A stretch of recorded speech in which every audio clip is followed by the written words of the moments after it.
1, 2, 3, 4, 5 for each. You have 1 hour to start. 1 hour is allotted for this match. At the end of 1 hour, if we still don't have a winner, we'll go into extra turns. And if we don't have a winner after that, we'll continue in sudden death until there is one.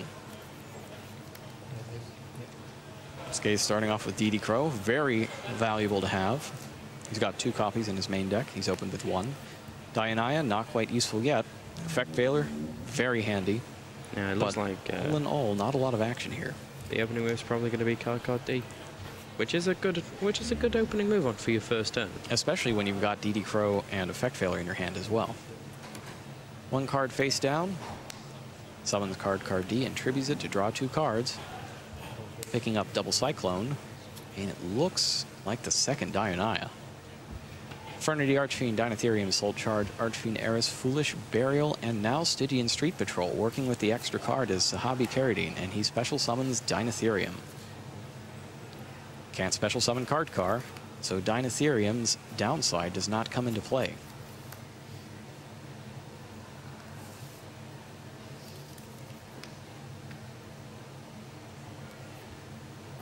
Stygian Street Patrol is up next.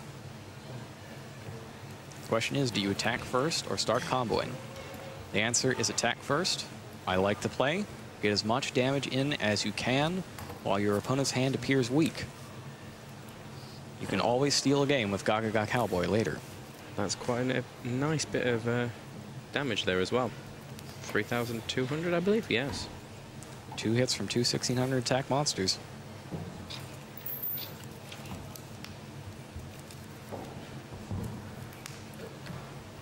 And that is it for Sehabi's turn. Shunsuke's picked up Traptrix Myrmidon, which will be helpful later on. Especially because he has both copies of Dianaya. At this point, he can summon her to get a trap hole, likely bottomless trap hole. There is a double cyclone in there as well. And he also has the ability to trade her off with one of Sehabi's monsters and get her in the graveyard for later. Probably not going to do it though, because if he leaves himself open with nothing but a single trap card, simply drawing 1 Mystical Space Typhoon can put the game right back in Sehabi's favor and possibly end it. You have to be very, very careful when you're dueling against Infernity, especially because this is such a non-standard opening. Yeah. I don't think we've ever seen anything like this in this particular tournament. No. Stygian Street Patrol on the field, except sometime other than the end of the game, Dinotherium sticking around. But you have to bring everything you've got if you want to win the World Championship. That's why Sehabi's sitting up here. And all the other Infernity players we've seen not playing like this. And in that seat. Shunsuke is bringing it as well. He's bringing Bottomless Trap Hole to his hand with Traptrix Myrmidon.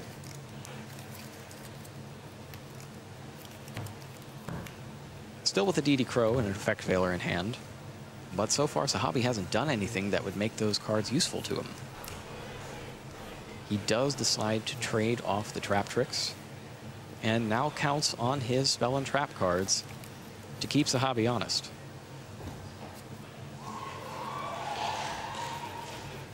And right now, Sehabi's very seriously considering just throwing down Eris and attacking for more damage while he gets the chance. Eris, too small to be hit by Bottomless Trap Hole.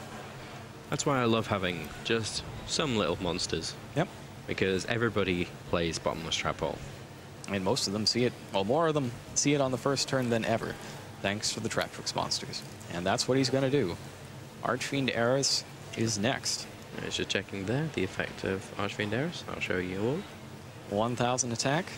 This would be 2,600 more damage, giving Shunsuke 1 turn left to do something. Just checking how many cards he has in hand there.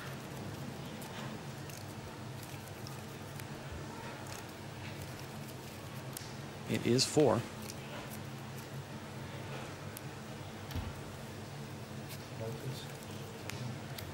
Archfiend Eris attacks directly,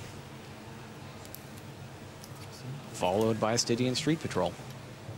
But you get the feeling that if Shunsuke can just get through this next turn and resolve his first Dianaya play, that he's actually going to be in a pretty good position despite being so far down on life points. Smart move, though, not setting any of your face down cards. You don't want to leave yourself open to Trap Tricks Myrmileo. Or not Double only, Cyclone. or Double Cyclone. Not only would you lose a spell and trap card, they'd also get an Xyz summon. Myrmileo's a lot less scary when she's just making rank 4s. Archfiend Eris, let's go ahead and bring it up as it is the subject of question right now. Sent to the graveyard because of card effect or destroyed by battle. Grab any Archfiend card from your deck, except another copy of her. Doesn't really come to play because you only really use one copy outside of a dedicated Archfiend deck. Though I suppose some people would argue that Infernity is a dedicated Archfiend deck, just dedicated to Infernity Archfiend. Yeah.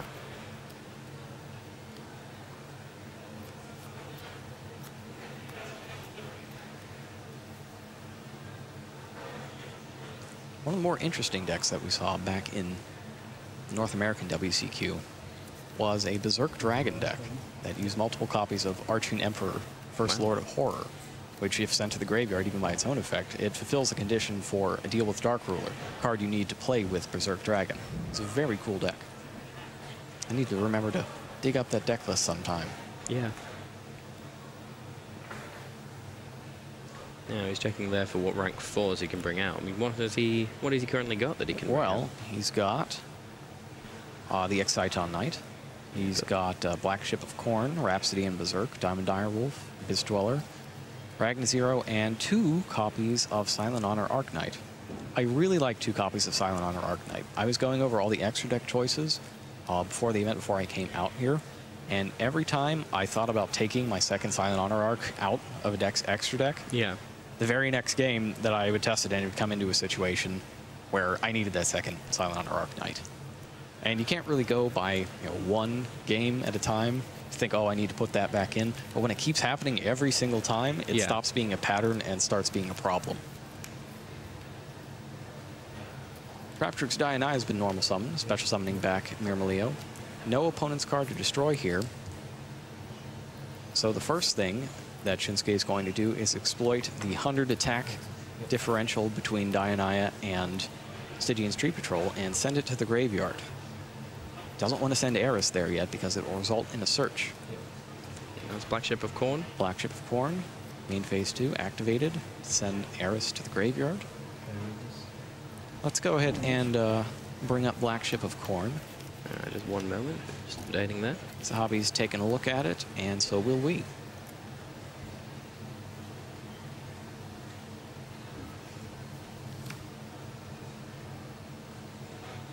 It has an effect that sends an opposing monster to the graveyard that has less attack points than it. So it's not destroyed as such. Correct. And then inflicts 1,000 damage. We're just waiting for our tech team there just to update that.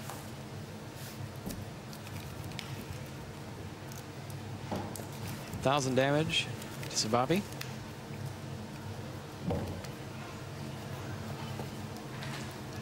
Go ahead and bring up Archfiend Eris again, as he is currently searching for. Searches out Infernity Archfiend. Now, the critical thing here is he knows that his opponent has Bottomless Trap Hole. So the trick is, can you special summon Infernity Archfiend twice, knowing that the first one's just going to get swallowed up? And with the Foolish Burial, he can, because he can send another Stygian Street Patrol to the graveyard. 2 more cards join Shunsuke's Bottomless Trap Hole and Artifact. And he's just doing everything he can to try to stop Sehabi's aggression. But normally when you see that on the other side of the field after a duel has been going so well for you, the first thought is, well, a lot of those cards were in his hand before, so he's probably just bluffing at this point and you continue on. Yeah. But one of the ways that a good player can get you is if they happen to draw the Torrential Tribute or Mirror Force or whatever card can completely blow you out, they'll hurriedly set a bunch of cards that they weren't going to otherwise to make you think they don't have it. It also stops or reduces the odds of Mystical Space Typhoon hitting it. Here's what Shunsuke has.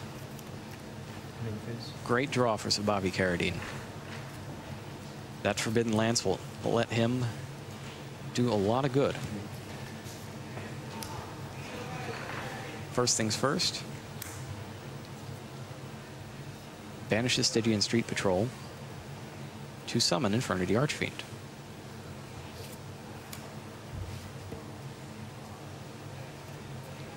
Just waiting for a response and seeing if it's gonna going to come.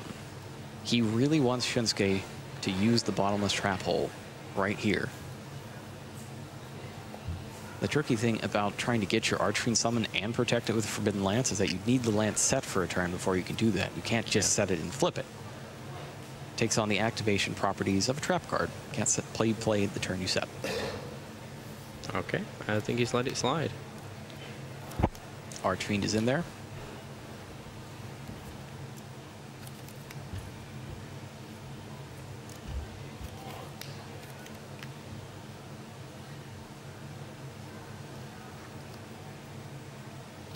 And then he normal summons the second one. Waiting for a response. Sometimes you just have to do it the hard way.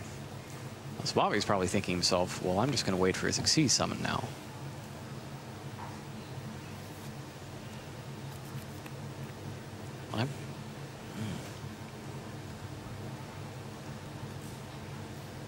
If you don't have the Solemn Warning or something, I don't know that you can take that chance, though, of getting completely blasted by Exciton Knight.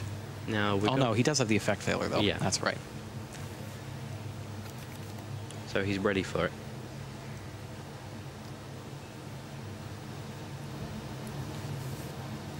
For that turn, at least.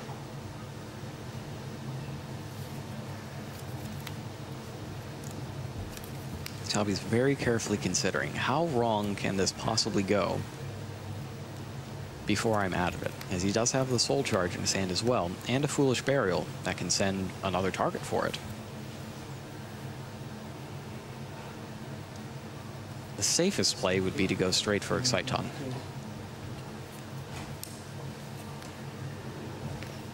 And he makes the Xyz summon. And summons the Exciton Knight.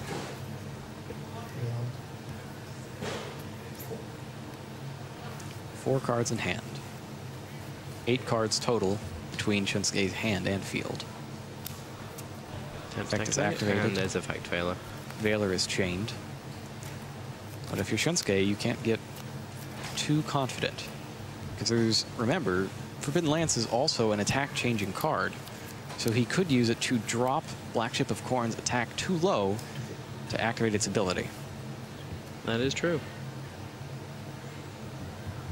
I don't know that I've ever seen it used that way, though. It would definitely help. Let's just check out Black Ship of Khorne there.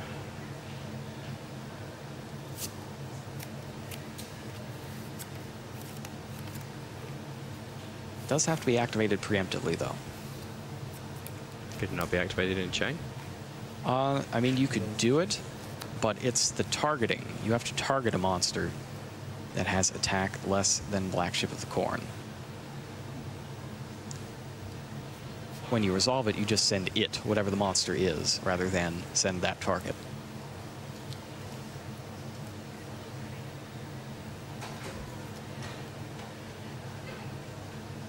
Two face-down cards. He's just really doing anything to really try and get that Exciting Knight effect off, as it stands at the moment. But there is a double Cyclone right there set down, and an artifact big Altac. Call of the Haunted activated on Traptrix Mirmaleo. That's going to take out one of the face-down cards. Oh, and the Infernity Break. Yep, so And that's been... Don't be shocked if we see the double Cyclone right now to take out the other one before it has a chance to be used.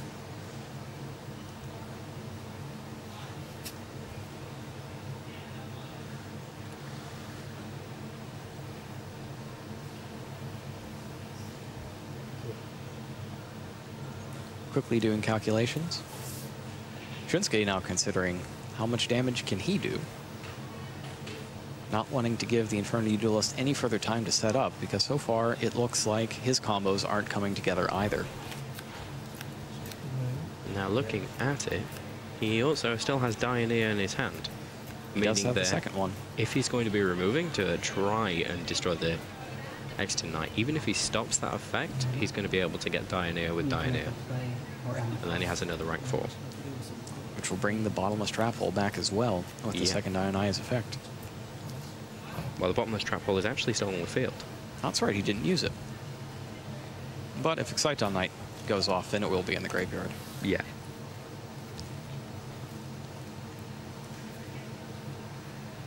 It's a tense moment.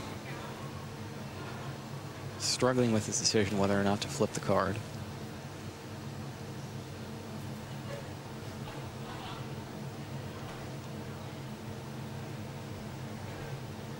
And he does it. Double Cyclone targeting Call the Haunted and the face down card. Interesting. Puts Myrmidon back into the graveyard to be revived again. And takes out the Forbidden Lance, which allows Black Ship of Corn to do its thing. And he has to...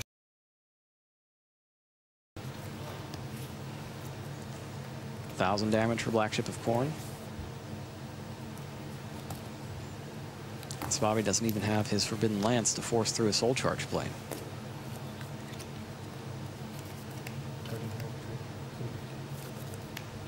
This is where Shunsuke is really turning it around. Another Myrmidon is up next, and that's going to get his other Trap Hole from the deck, Trap Trick's Trap Hole Nightmare.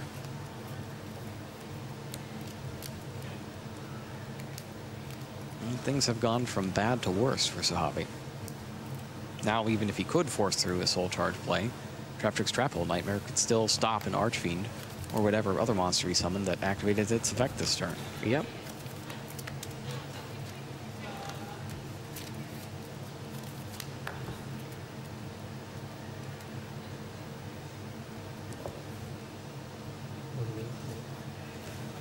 Myrmidon attacks directly for 1,600.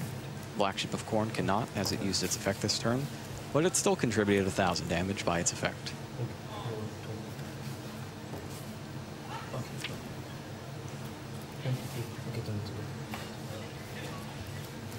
With life points, and it's 4,300 to 2,200. Now it's really evening up the score there.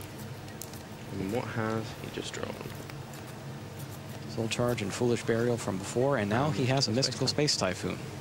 Ooh, what's he gonna hit? Typhoon is activated against the card that he doesn't know the identity of. I believe that might be that. Yep, there it is. It is the artifact Bigaltok. He doesn't go after either of the two trap holes. Audible sigh. Yeah.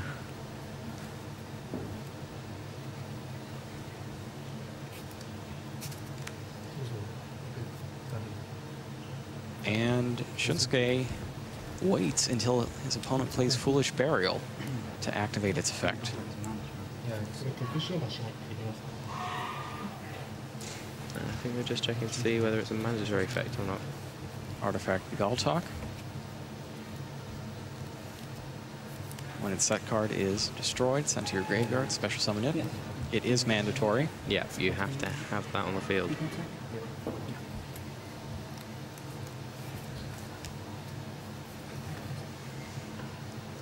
Gotta wonder why he didn't just activate it straight away. Yeah.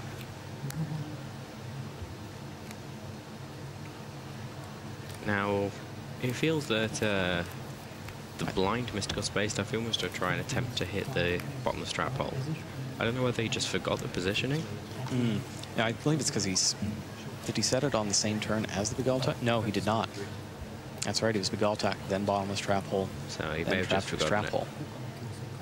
The other thing he could be going for is the fact that both of Artifact Bigaltok's effects are mandatory. So he has to destroy So another he's one of his still own going to get cards. one of those trap holes out of here. Well, it's going to be Trap Trick's Trap Hole Nightmare. Yes. Yeah, there's no way he's going to let a Soul Charge go through. Absolutely. So here's the clever thing to do. If you're Sehabi and you know that bottomless trap hole is there, and you've got that Archfiend Eris that has 1,000 attack points in your graveyard, you go ahead and send a level 3 monster, like Infernity Necromancer, that does not have as much. Like that. Now you can soul charge safely.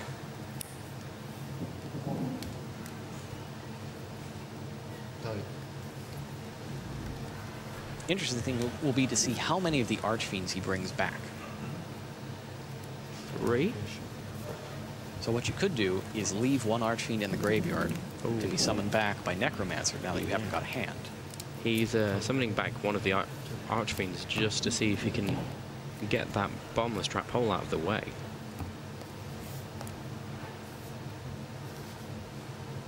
And if he does, then he can start actually XC summoning. And that's the best thing for him. He's going for 4. He wants to force the bottomless trap hole to come out at this point. So the great thing about this move, I really love this, is if he brings out one Archfiend and it does get hit by bottomless trap hole, you revive the other with Necromancer, set whatever card you took out, and then you overlay your Necromancer with your Archfiend Eris for Leviair, and then get back the other one. Very smart play. And he could definitely pull it back with that.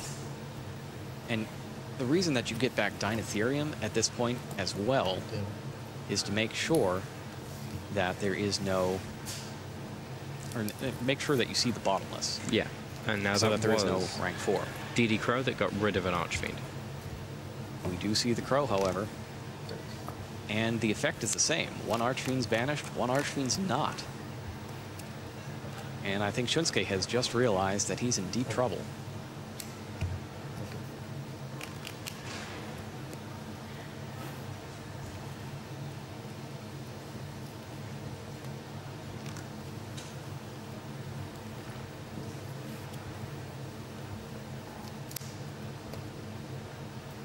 Bobby taking a look at Infernity Necromancer.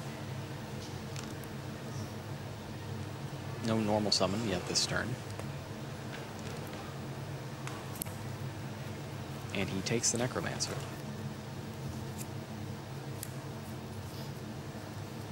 Now there's absolutely no question that other card is Bottomless Trap Hole. Yeah.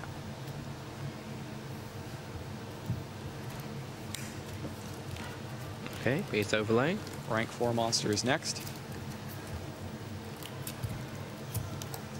Oh, he's thinking about exits at night. He's also looking at King Gorgon there. Also looking at 101. There are a lot of choices to make here, but he does need to remember he gets no battle phase this turn.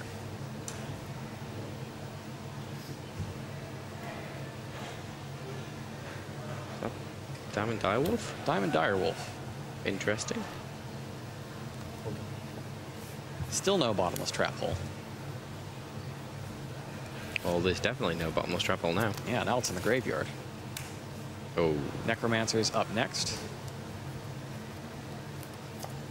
Activates it for Archfiend.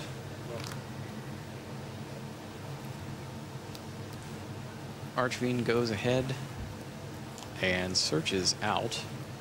I think this is where you start getting Launcher, yeah. So you're going to have Launcher first. And what Sehabi really needs to do, I mean, other than clear out those monsters from Shunsuke's side of the field, he needs to get to that Infernity Barrier. One break is gone from the deck. He plays 3 breaks total with the 1 Infernity Barrier. So you're not going to get quite as good of a turn as triple break and barrier like we saw earlier. Still an amazing turn, though. But if you clear that field and get the barrier set and 1 break, I think Sehabi wins the game. With only 2,200 life points left, there's not enough time left to stall out. It depends, because there's a Dioneer. Dioneer gets negated. That's true. That is true. Is that a second Diamond Direwolf? Nope. No. That's 2 level 3 monsters. Makes Leviair. Leviair.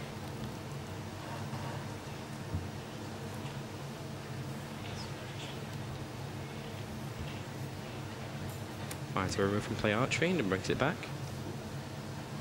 Archfiend returns and we're getting another search.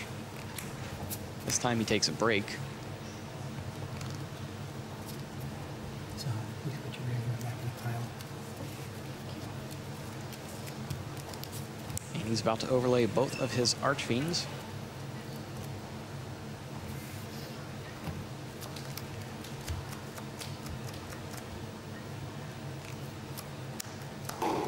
he's debating between Diamond Direwolf and Silent Honor Arc. Silent Honor Arc would then get the Archfiend back into the graveyard as well and take his monster. Wolf No, he's does going for the as wolf. well. Detaches. You do, however, end up with a monster at the end of it as well, with 101. Yes, you do, with a protection effect to boot.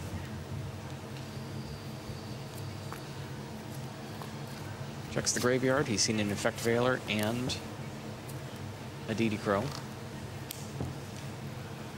Launcher goes next. Takes a look at his Necromancer. And this is what you do, is that basically you don't summon both Archfiends here because you'll only be able to search once. Yeah. You get Necromancer Archfiend, so you search one set of cards, summon the other, but search again. Second Infernity Break, and final one. That's 3, the other one's in the graveyard. Necromancer is next. Archfiend again.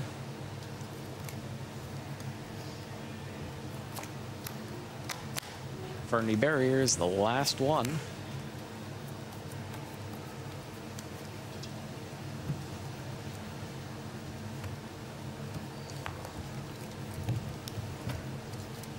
Just gone from nothing to an explosion of monsters. But that is Infernity. That is Infernity. You do need to be careful, though, that you leave one attack position Infernity monster on the field, at least. I believe the important thing for Sehabi this time was to get the 2 breaks down. Yeah. And that's going to give him a way to clear out the monsters without needing to exceed summon, so he can leave both copies of Archfiend in play.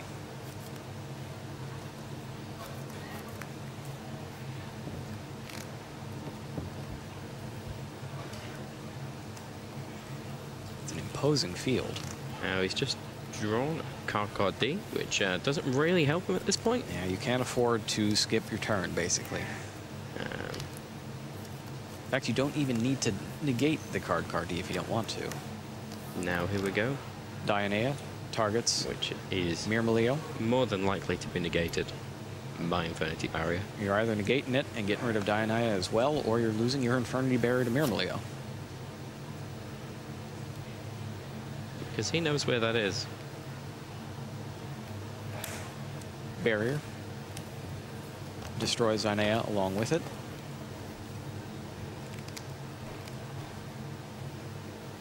And I don't think there's any hope of Shunsuke getting out of this one, since both of his monsters will be destroyed by the 2 Infernity Breaks. And he's only got 2,200 life points left. Let's see if he realizes that.